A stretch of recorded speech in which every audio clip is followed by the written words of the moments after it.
Morning, gentlemen. Morning. So last night you guys played your first show in Texas or Houston? Mm-hmm. First in Texas. Nice. Did you guys have a good time? It's fun. Oh yeah, time. So for those watching, can you give us a little backstory on how you all sort of came together as a group? Well, Bad Royale it started as a joke project. It was actually called The Kingdom at one time. And Bad Royale came about when we started taking it seriously, but we had a drunken night one night and decided to make trap music, and for people that previously know us were trance artists. And it was something that started out as a joke, making trap, and eventually it took rise. Artists started paying attention to it, and we decided we had to take it seriously. And thus we became Bad Royale. Can you give us a rundown on everybody who's part of the team? Yeah, there's us two, and then there's Maurer Levy and Elias Gosen. A lot of people know Maurer from Angelino Beats, and almost no one knows Elias because he's new to the group. He's new to music in general. He's part of us. So. You guys are on a tour right now. Are there plans to go across the pond to Europe anytime soon? Or? In April, we go to Europe. We go Germany, Austria, and Turkey. Very nice. Have you guys hit any of the big festivals yet, or is that in the works still? We hit Ultra next week, so that's going to be a good one. And then we have Lollapalooza. That's going to be a good one. In Chicago in July.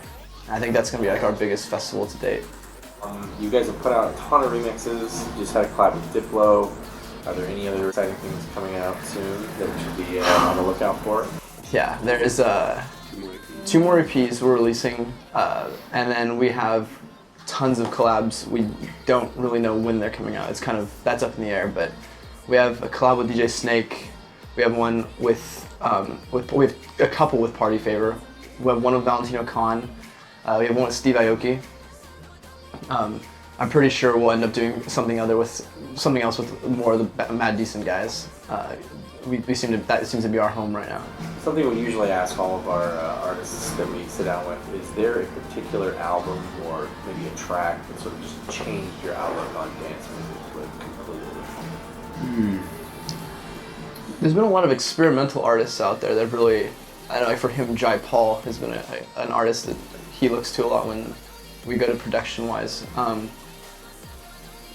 I could say, I think we heavily look to the old Major Lazer albums for our inspiration. Yeah, Flume is another really good producer who has a sound that we like taking from. It's really hard to pinpoint one specific thing. It was a movement that really made it happen. Not really one specific album in general. I think there's a give and take on all of the dance music scene.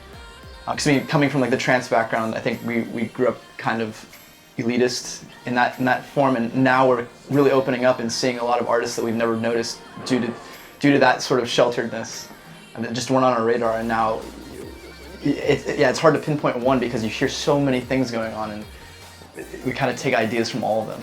Yeah. So what has been your best moment on the road so far, or at least most memorable?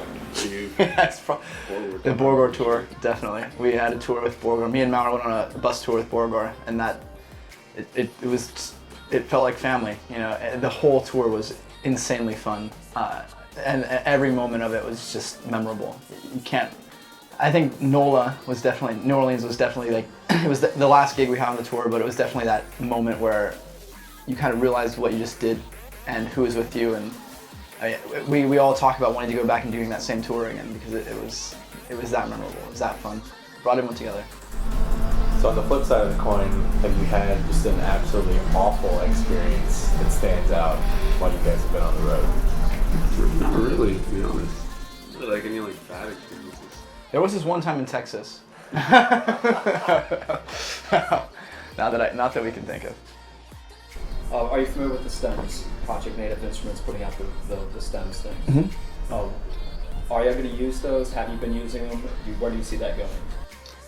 We haven't used per se the stems project at all, but Splice has been a really big help because people do put out stems through that, and I think that's more helpful because it's more of the artist-based people that we look to for production-wise, but they're not really the most helpful stems sometimes. You know, they're pretty much songs that have been bounced down into like all the perks and all the synths, and You know, but I mean, the Native Instruments Stems project it's helpful for people that are learning to produce. I think to see what other people are using, how they're putting stuff together, because you get to see the bare bones of things.